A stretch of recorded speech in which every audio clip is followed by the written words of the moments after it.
Mwanzoni kabisa mwa movie ukiangalia vizuri ni kama mvua ilikuwa ikinyesha, lakini hii haikuwa mvua ya kawaida hata kidogo. Dakika za awali watu walihisi huenda ni kimbunga ambacho kimesafirisha baadhi ya taka, lakini kwa bahati mbaya waliona hali hiyo inazidi kuzidi tu. Mwanamke mmoja anaitwa Barbara alikuwa na binti yake katika gari, walikuwa wakielekea nyumbani. Hali hii ikawashangaza sana, ikabidi kupiga simu kwa mume wake. Mume mtu akasema wawahi haraka sana nyumbani. Sasa wakati wanaendesha gari kuelekea nyumbani, kwa bahati mbaya kulikuwa kuna jamu kubwa, ikabidi mama mtu amwambie binti yake ashuke haraka sana. Maajabu ikawa vitu ambavyo vinapatikanika baharini ndivyo ambavyo vikawa vinaonekanika katika maeneo haya, mpaka mananga yakawa yanaanguka, vitu vikubwa kutokea baharini vikawa vinashuka, lakini havikuwa na maji. Taarifa kutokea kwa wanasayansi na waandishi wa habari wakawa wanazidi kuziwasilisha kwamba wanasayansi wanajaribu kutafiti chanzo ni nini, lakini haikugundulikana chanzo kimetokea wapi. Lakini jambo la kushangaza ni pindi ambapo waliweza kuona meli ya Titanic na yenyewe ilikuwa imetupwa katika maeneo ya nchi kavu. Ile ni meli ambayo ilizamaga miaka ya zamani sana. Waandishi wakazidi kutoa habari tu kwamba mpaka meli ya Titanic imeweza kuonekana.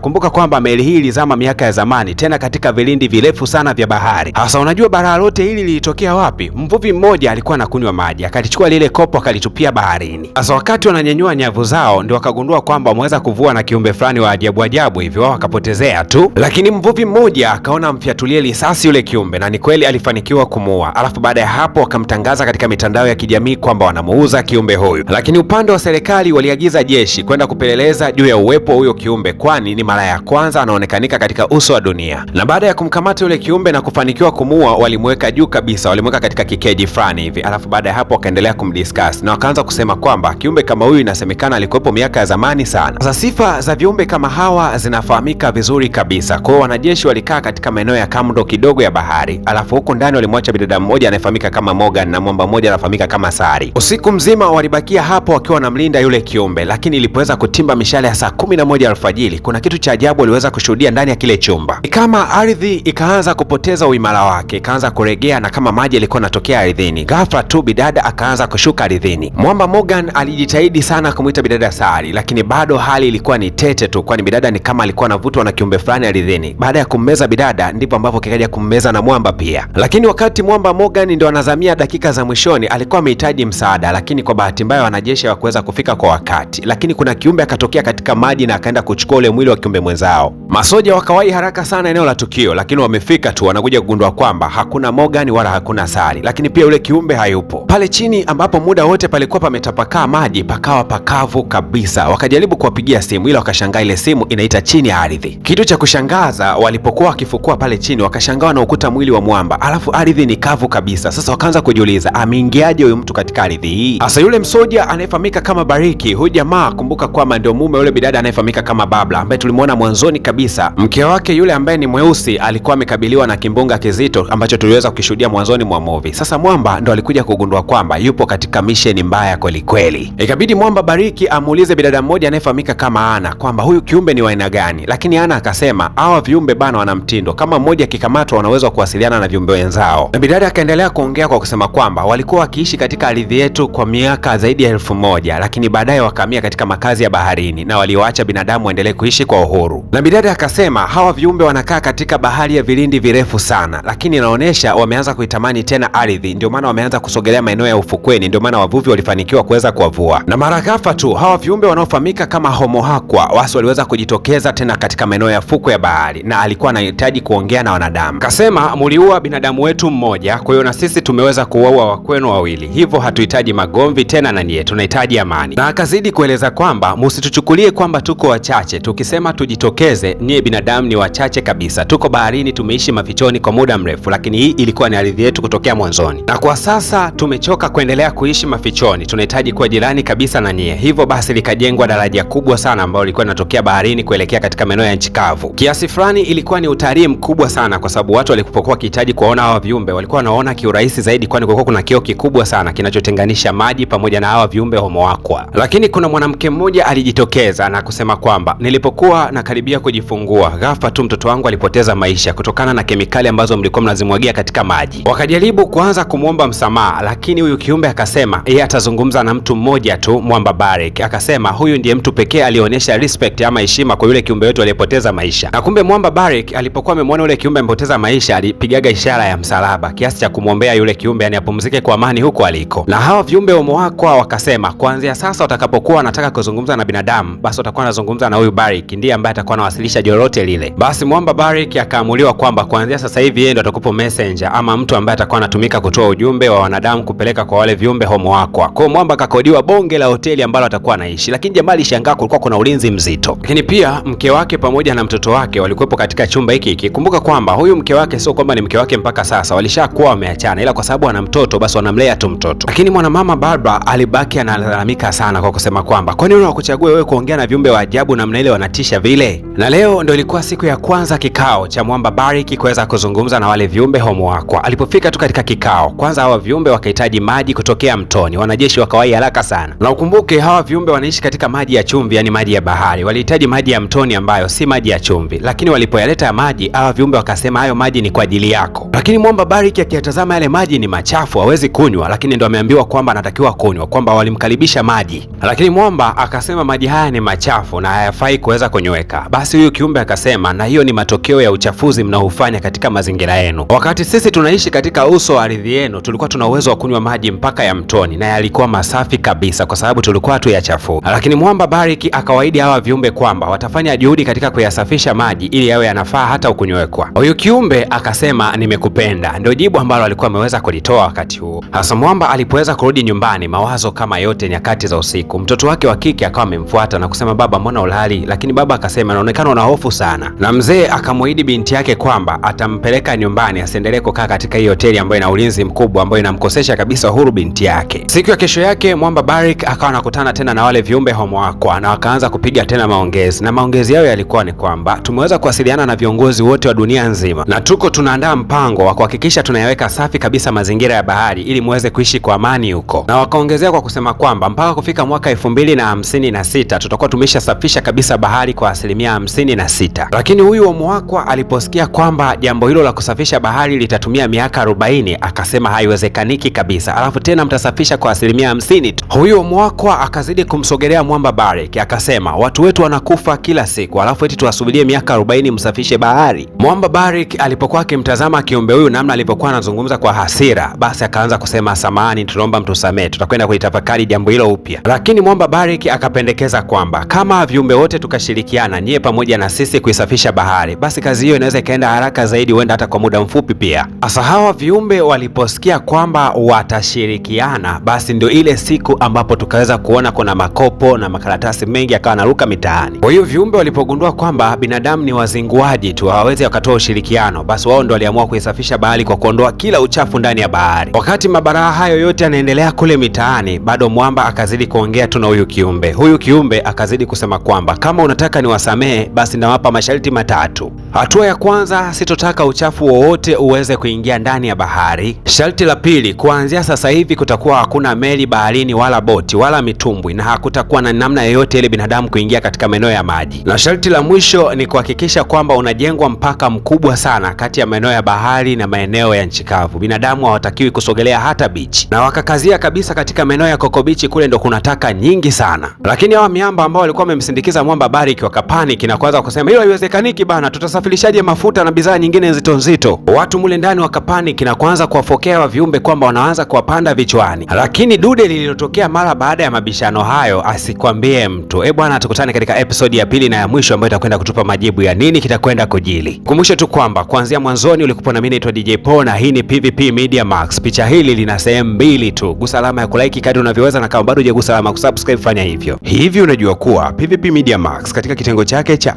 IT wanatoa huduma ya kuuza channel za YouTube ambazo zimekuzwa na PVP Media Max, lakini pia wanatoa huduma ya kukuza channel kutokea subscriber 0 mpaka subscriber 1000 ndani ya siku moja tu. Alafu ile changamoto inayowatesa wengi kufikisha masaa 4000, basi changamoto hiyo inatatuliwa ndani ya siku 2 tu, kama tu ukishirikiana na PVP Media Max. Mamia ya watu wameshashtukia mchongo na watu wanatengeneza mkwanja mzito. Kama ujui utafungua channel ya YouTube na uelewi nini cha kwenda kufanya, tunafundisha na namna ya kutumia AI, yaani video ambazo unatengeneza wewe mwenyewe pasipo hata kuweka sauti yako wala picha. Hizi video zinajitengeneza zenyewe kwa kutumia maandishi tu. Nilidhani radi inagonga juu ya paa mpaka niliposikia ikigonga chini ya ardhi, na pale kwenye maji ya barabarani kitu kilining'inia kama kamba, lakini kilikuwa ni ngozi ya nyoka imeandikwa jina langu.